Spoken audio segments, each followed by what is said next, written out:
Sua igreja em células, formando líderes de excelência. Sabá Liberal e Abe Uber. Capítulo 6. Células e cultos de celebração. Parceria perfeita para gerar crescimento na igreja. É um fato que a igreja de Jesus vai crescer e crescer muito. E por causa desse santo avivamento e considerando o atual mover de Deus sobre a igreja, não podemos continuar somente com cultos no prédio, pois não haverá prédios suficientemente grandes para caber tanta gente. Além do que, a Bíblia é muito clara quando fala da maneira como os primeiros cristãos viviam nos primeiros séculos. Diariamente, perseveravam unânimes no templo e partiam pão de casa em casa. Atos, capítulo 2, verso 46. É muito óbvio que havia dois tipos de reuniões diferentes, praticadas pelos primeiros cristãos: cultos de celebração num prédio e células nas casas.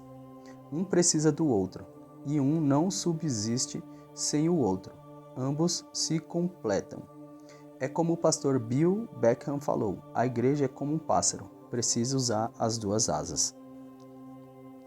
A igreja de duas asas. Há muito tempo, a igreja era uma igreja de duas asas. Mas certo dia, o diabo chegou para a igreja e disse: você pode voar com uma asa só. E a igreja, a partir desse momento, começou a acreditar que poderia voar com uma asa só. E o resultado foi um maior esforço para poder voar. E nunca conseguir voar. E muito menos voar alto. A partir dali, ela só voava em círculos, ou seja, não chegava a lugar algum. O que são as duas asas? São as duas principais reuniões da igreja.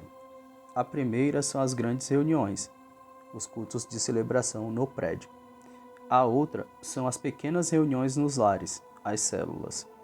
Ao longo da história, a igreja passou a se reunir somente no prédio, o que trouxe resultados drásticos que perduram até hoje. Alguns desses resultados é o conceito de chamar o prédio de Casa de Deus, a sacralização do lugar de reuniões, assim como a falta de relacionamentos fortes e a anulação do sacerdócio cristão. Hoje, a igreja está despertando e Deus está fazendo algo tremendo, derramando o do seu vinho novo sobre nós. Mas nós temos que ter cuidado quanto aos odres. Por outro lado, temos que ter cuidado em não focalizarmos só as pequenas reuniões e esquecermos as grandes reuniões, indo para o outro extremo, o que também é uma igreja de uma asa só. Os dois aspectos são importantes, as grandes reuniões e as pequenas reuniões. A igreja como um corpo, os membros devem saber da importância desses dois aspectos e andar sobre isso. Os membros devem ter claro em suas mentes estes princípios de células. É muito importante que os líderes saibam, mas é importante a igreja, de um modo geral, se envolver e fazer a coisa funcionar, tanto na célula quanto no culto de celebração. Há dois fatores: a atração e o envolvimento. A atração é aquilo que nos chama, seja um pregador, uma programação especial, uma amizade, etc. Envolvimento é a presença real do Senhor que nos toca. É a primeira porta que se abre para que um crente funcione dentro do corpo. Aprendendo com Josué na conquista da cidade de Ai. Josué, capítulo 8. O Senhor disse em seguida a Josué: não temas, nem tenhas cuidados. Toma contigo todos os guerreiros e sobre contra Ai. Eis que te entrego o rei de Ai, seu povo, sua cidade e sua terra. Tratarás Ai e seu rei como fizeste com Jericó e seu rei. Mas os despojos e os rebanhos reparti-los-eis entre vós. Põe uma emboscada por detrás da cidade.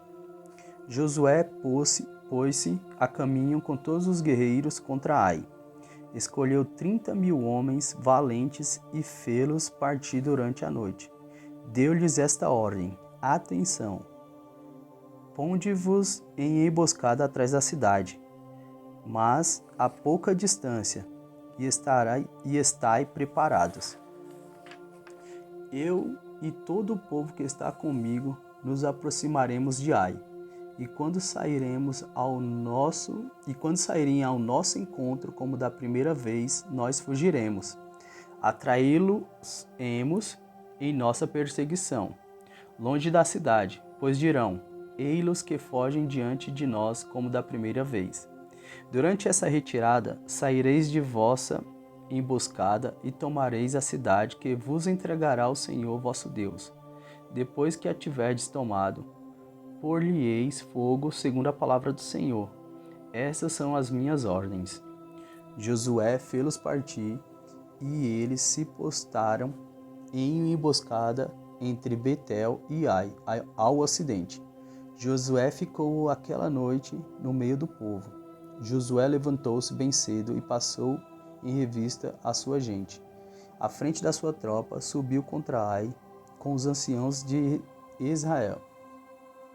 Todos os guerreiros de que dispunham tinham também subido às proximidades. Chegados de fronte da cidade, acamparam ao norte, tendo o vale entre eles e Ai.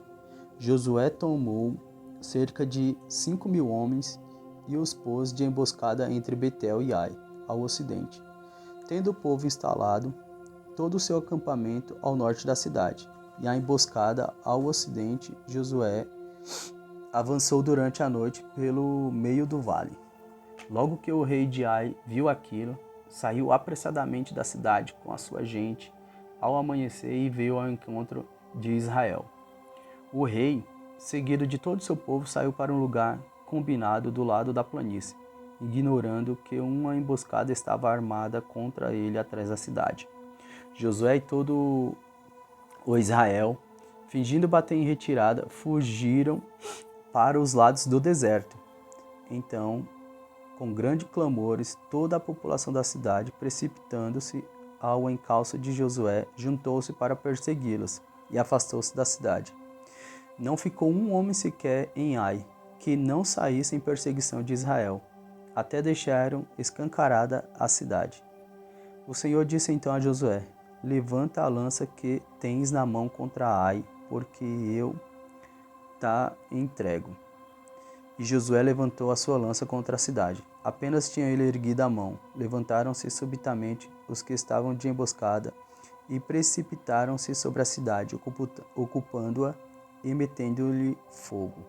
Os habitantes de Ai, voltando-se, viram que se elevava da cidade uma grande fumaça para o céu, e não puderam fugir para lado algum, porque o povo que dava mostras de fugir para o deserto voltou-se contra eles.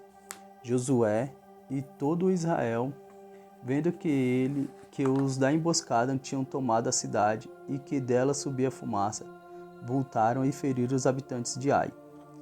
E, tendo os outros saído da cidade ao seu encontro, viram-se os inimigos cercados de um lado e de outro pelos israelitas, e foram feridos, de modo que não ficou sobrevivente algum, e não houve sequer um fugitivo.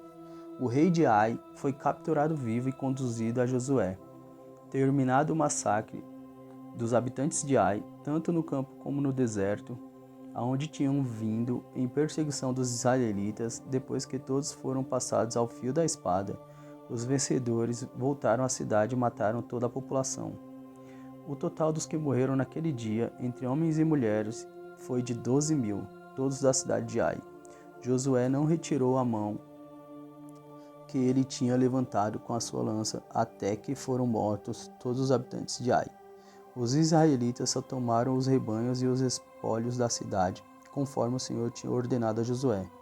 Josué pôs fogo à cidade de Ai e fez dela para sempre um montão de cinzas, que subsiste ainda hoje. Mandou enforcar o rei de Ai em uma árvore e deixou ali até a tarde. Ao pôr do sol, ordenou que se retirasse da árvore o cadáver e fosse lançado à entrada da cidade, pondo sobre ele um grande monte de pedras, que ali permanece até o dia de hoje. Josué, capítulo 8, verso 1 ao 29. Esse relato bíblico nos ensina: de forma espetacular como conquistar uma cidade para Jesus usando a parceria entre o culto de celebração e as células. Contextualizando, as emboscadas representam hoje as células. Veja que foram elas que realmente conquistaram a cidade, e o culto de celebração representa a célula que chamava a atenção, liderado por Josué. Josué, como líder principal, liderava o culto de celebração e direcionava as células, mas cada célula de emboscada tinha uma liderança. 2 tipos de igreja em relação à célula. A igreja que tem células. Na igreja que tem células, o pastor chega até a gostar da visão e acha que é uma boa coisa, ao ponto de incluir sua programação e designar uma pessoa para liderar esse novo ministério. Contudo, ele mesmo não se envolve e nem participa de uma reunião. Muitos irmãos dessa igreja concordam e acham legal a ideia, mas não participam porque a visão não é priorizada, pois tudo é visto como apenas uma de tantas outras programações e, por conseguinte, é opcional. Nesse tipo de igreja, a célula nunca vai ser forte e a tendência é desanimar o povo e diminuir o número de células. A igreja em células. Às vezes te perguntam o que é preciso mudar na estrutura de uma igreja para que ela se torne uma igreja baseada em células. Eu costumo responder que não é necessário somente mudar algumas coisas. É preciso mudar a visão, a mentalidade, o estilo de ser igreja, os paradigmas, os métodos. Eu diria mais. Temos que abandonar toda a estrutura antiga e começar tudo de novo. Não estou dizendo com isso que tem que mudar tudo da noite para o dia, mas que é preciso ter a disposição de mudar, pois caso contrário, não há garantia de crescimento significativo. A seguir veremos o que caracteriza uma igreja baseada em células.